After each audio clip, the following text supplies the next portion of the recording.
Like I've mentioned, this is a part of a larger project, and I'll just begin. So this talk is not a history of graphic design. Rather, it attempts to interpret a particular moment whose protagonists shared similar concerns while still maintaining their own respective individual outlook. The notion of an individual outlook is often most characterized as individual style. But such a perspective does a disservice because it defines design work according to the rules that suggest form can be codified and therefore replicated by others without concern for the thinking that guided the originator. Individuality in graphic design is as much a reflection of cognitive interests as it is a matter of visual consistency. In fact, I would argue that before visual outcomes are even conceived, we are influenced by external factors that directly bear on the choices that we make as we create. Philosopher Martin Heidegger claimed we are thrust into a world always already made. Here, Heidegger is referring to the fact that one is always already situated in a social, historically shared world, a myth world, one which is already present as we are initiated into the forms and conventions of life. After all, the language we go to speak precedes our birth. Even before we're born, our choices reflect the forces that we encounter as we engage with the world. Such a claim that an underlying cultural ideology pre-exists and that system structures our being is a central tenet in the discipline of architecture, but not graphic design. It is one of the distinctions that illustrates how architecture is a discipline like literature or painting, while graphic design is a mere service trade like plumbing or refrigerator repair. Unlike architects, graphic designers, like plumbers or refrigerator repair persons, do not weigh the history of their field before pursuing a solution. Architects see their world as a system of signification, one to be and recoded with each successive design. Graphic designers see their field as a series of problems to overcome, and once solved, disposed of, hence the term ephemera. Yet it's a continual dialogue with the past that makes a field question itself while responding to contemporary contexts. In contrast, graphic designers are largely ignorant of their field. We lack the ability to discern and analyze the cultural forces which have informed practice and then use that understanding to challenge assumptions and established conventions. We solve problems divorced from any relationship with precedent, which is really ironic coming after Langdon's talk half an hour ago, 45 minutes ago. We solve problems divorced from any relationship with precedent, because again, AI is based on precedent. Sorry, just to make that clear. We solve problems divorced from any relationship with precedent because the dominant attitude considers graphic design a professional service, not a disciplinary practice. One of the differences between these two positions lies in the lack of interest graphic designers have when it comes to weighing the past to explore possibilities for the present. Starting in the 1960s, architects began to probe the structures which gave their field meaning. Semiology, the study of sign systems, led the way.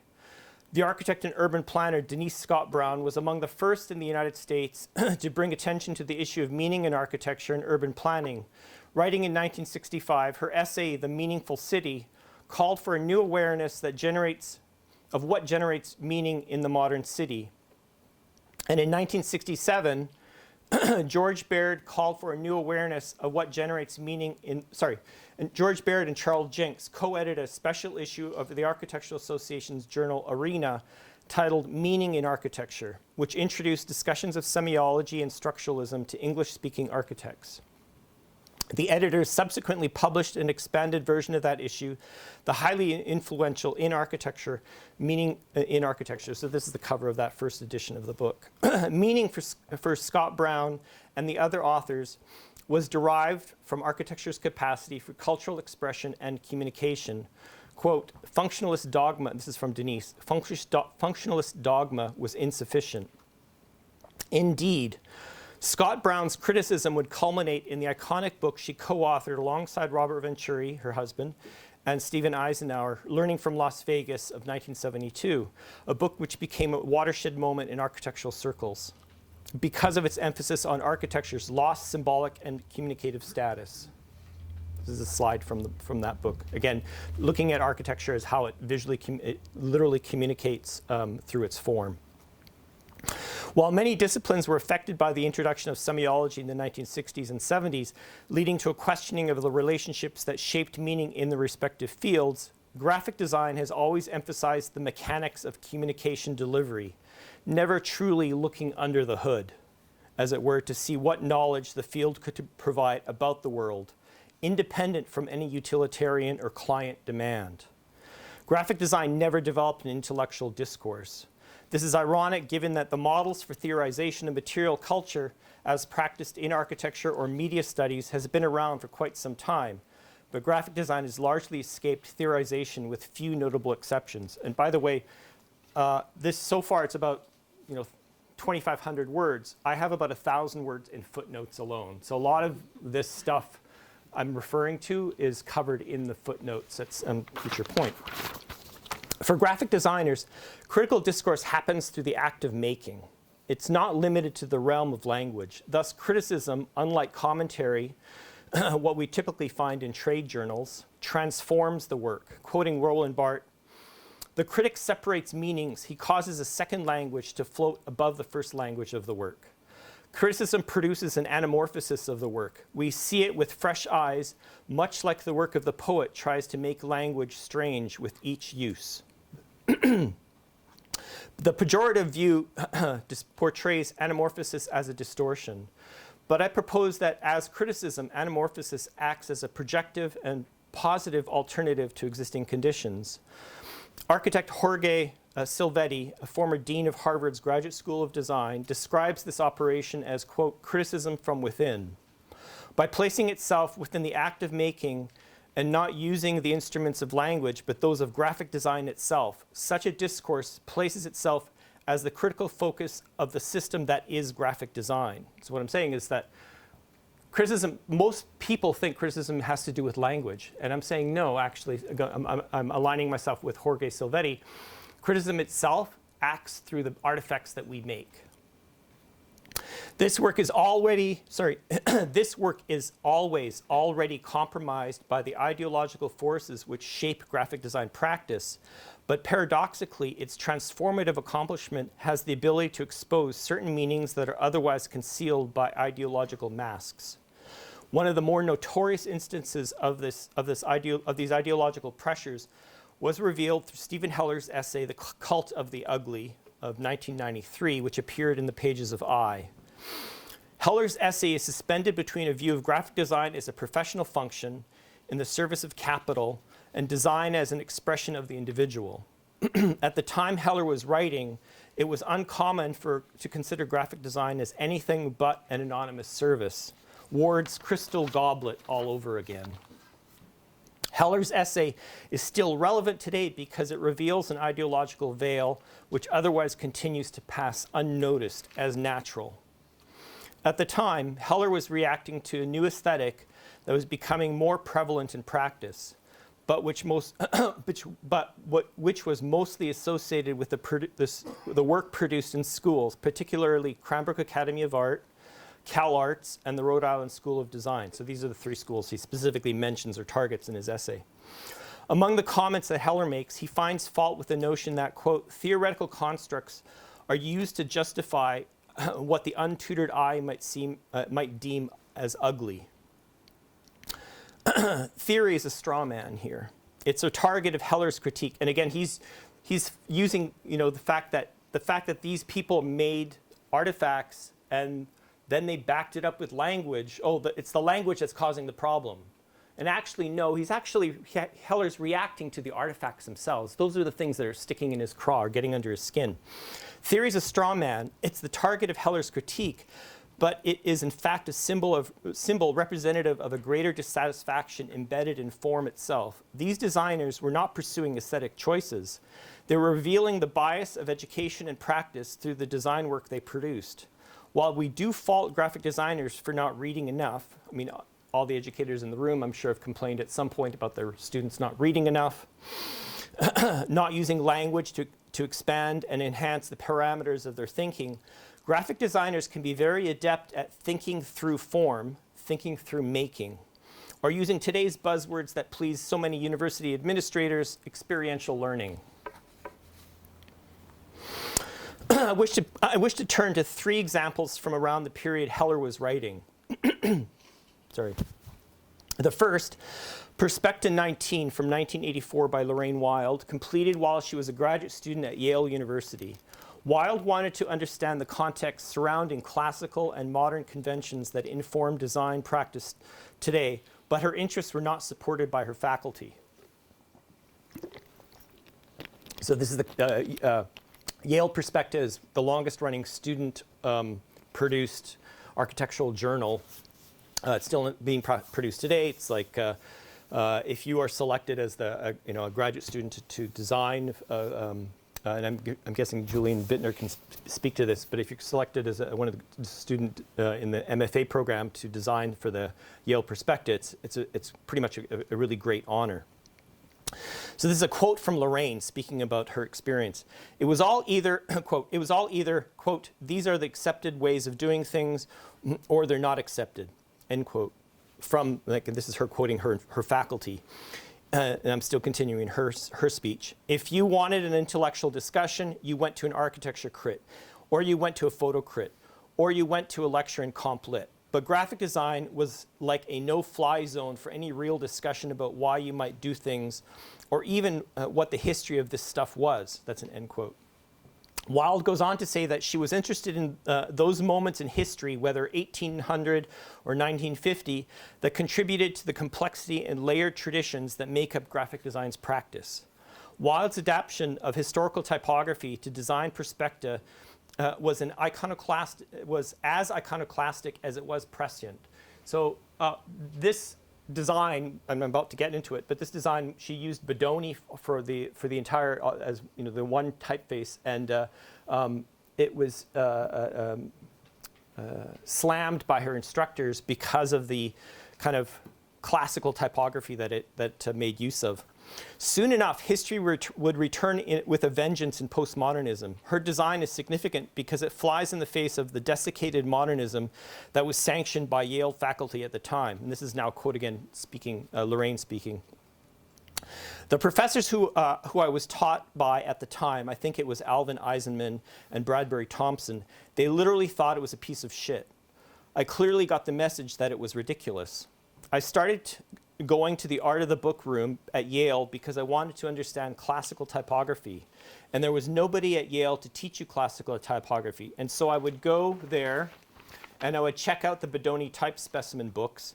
And with gloves and pencil, I would draw layouts because I was trying to understand how the margins, the grids, were all set and all that. And so I decided that Perspecta 19 would be this weird book where I synthesized a classical grid as I understood it at that moment.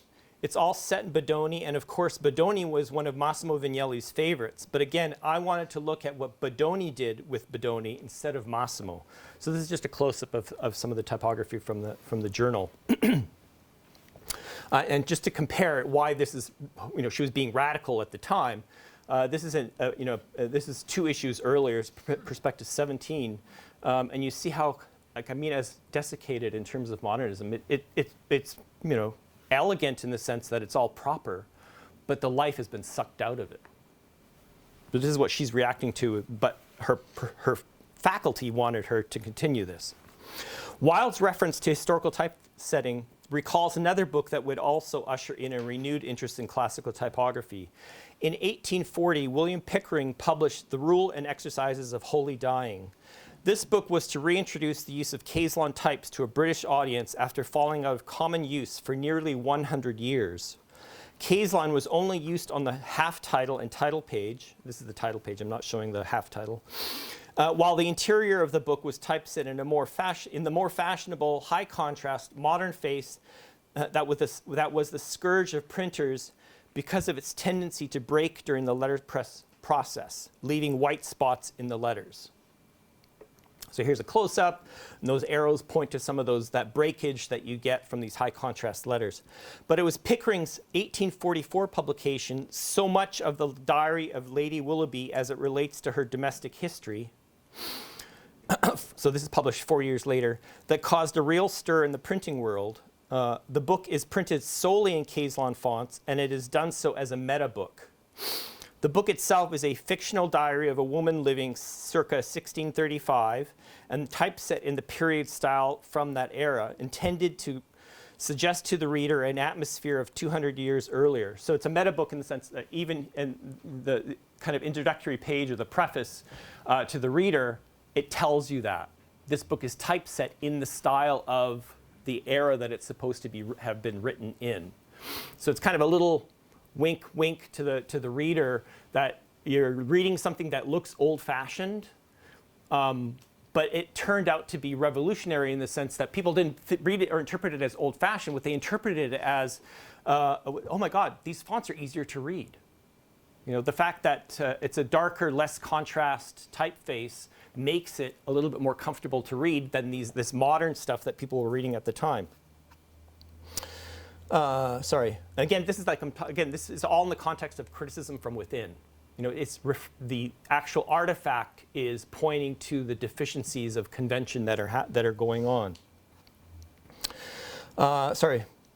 Instead of being dismissed as old-fashioned, much like we might dismiss a book typeset using fonts from ITC, so people in the room that know what I'm referring to, maybe ITC Beverly, try that. See if you can get away with it in your book design class. The public was drawn to these old-faced fonts for the ease and comfort and readability, and the book helped advance the renewal of arts and craft printing. The second example here pairs of Lorraine's work. The second example pairs a poster designed for the Rice Design Alliance Gardens with work designed by Massimo Vignelli for the Institute for Architecture and Urban Studies. While its poster is contextual, the placement of typography echoes the shapes of the topiary found in the image.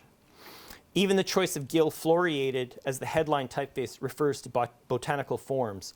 In contrast, Vignelli's posters follow a template, thereby wiping clean any reference to context and content. The next two examples are from Ed Fella. Fella's history is well known. He practiced for 30 years as a commercial artist in the advertising industry in Detroit before returning to school at the age of 48 to complete a bachelor degree at the Center for Creative Studies in Detroit and a master's degree at Cranbrook Academy of Art. He then went on to teach at Cal Arts for 27 years before retiring in 2013. The first example is a moving announcement made for his daughter and her roommates. The type is purposely crude and Fella's self-consciously naive style. When seen along even contemporary moving announcements, the radical nature of Fella's design is fully evident. Fella honed his skills designing both illustration and lettering for commercial assignments in the service of clients. But his personal work made use of all the typographic conventions, the tricks of the trade, that were otherwise off limits because they were naif, crude, or kitsch. In his work, it's possible to see historical, vernacular, and classic applications of lettering, calligraphy, and typefaces side by side, often creating shocking combinations. The same can be said for a wedding announcement from 1994. The shock value comes from the strangeness, the utter foreignness that Fella's design invokes for something we conventionally assume to be designed following the rules of elegance and decorum. I'm almost done. Jeff Keaty designed Luscious in response to a brief given to him by Phil Baines, who was the acting editor of the issue of Fuse magazine where the design made its debut. Each issue of Fuse showcased often impractical typeface designs according to a particular theme. Luscious was Keaty's response to an idea about the Industrial Revolution and exuberance. Heller described Luscious as an affront to typographic standards that simply contributes to the perpetuation of bad design.